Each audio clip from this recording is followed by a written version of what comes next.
Najaf کے بہت بڑے استاد تھے، پہنچی ہوئی شخصیت تھے، شاگردہ جو طالب علم تھے، انہوں نے کہا جا کے اپنے استاد سے مل کے آتے ہیں۔ سارے نکلے، ایک بیچارہ کام پہ گیا تھا، اسے دیر ہو گئی، یہ سارے نکل گئے، وہ بیچارہ پیچھے رہ گیا۔ جب یہ پہنچے اس عارف باللہ کی محفل میں گئے تو انہوں نے کہا کہ وہ میرا شاگرد کہاں ہے؟ قبلہ وہ نہیں آیا۔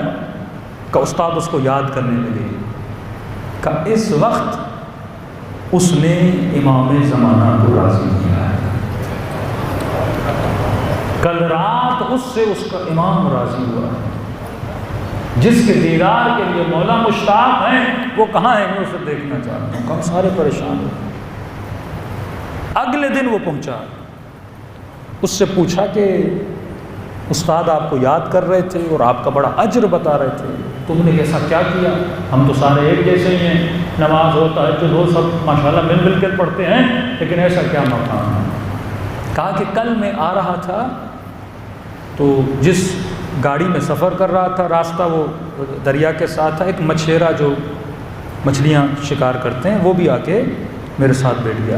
اب ظاہر ہے جو مچھلی کا کام کرتے ہیں ان کے بدن سے بدبو بہت آتی ہے، اب ان بیچاروں کو تو کام کر کے عادت ہو جاتی ہے، اس بدبو کی بھی عادت ہو جاتی ہے۔ کہ جیسے میرے ساتھ بیٹھا میرا سر پھٹنے لگا اس کی بو سے، نیند بھی مجھے شدید آ رہی تھی، پہنچنا بھی تھا استاد کے پاس، شدت نیند کی۔ اب بندہ شدید نیند میں، وہ کہتے ہیں جن لوگوں کو نیند آتی ہے وہ سولی پر بھی آ جاتی ہے، کبھی کبھی مجلس میں بھی آ جاتی ہے۔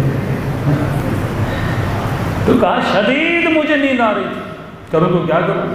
ساتھ میں یہ بیٹھا ہوا جس کے وجود سے اتنی بدبو آ رہی تھی، اور کا اتنا بیچارہ تھکا ہوا تھا، سارے بھی بچوں کے لیے مچھلیاں پکڑنا، جانا، جال بچھانا، اتنے میں اسے نیند آئی اور سیدھا کہ میری گود میں گر گیا۔ ایک دور سے بدبو آ رہی تھی، اوپر سے میرے اوپر گر گیا۔ اب میں نے کہا اسے اٹھاؤں، بولو بھائی ادھر سو جاؤ، تم میری نیند خراب کر رہے ہو۔ میں نے کہا نہیں، اللہ کا بندہ ہے، تھکا ہوا ہے، ایک دن تو نہیں سوئے گا تو کیا ہوگا؟ کس کی خاطر؟ اللہ کے بندے کی خاطر۔ کہ اتنی نیند آ رہی تھی لیکن میں نے اسے جگایا نہیں تاکہ یہ آرام سے سوتا رہے۔ کیوں خدا علی کے سونے کو خریدتا ہے؟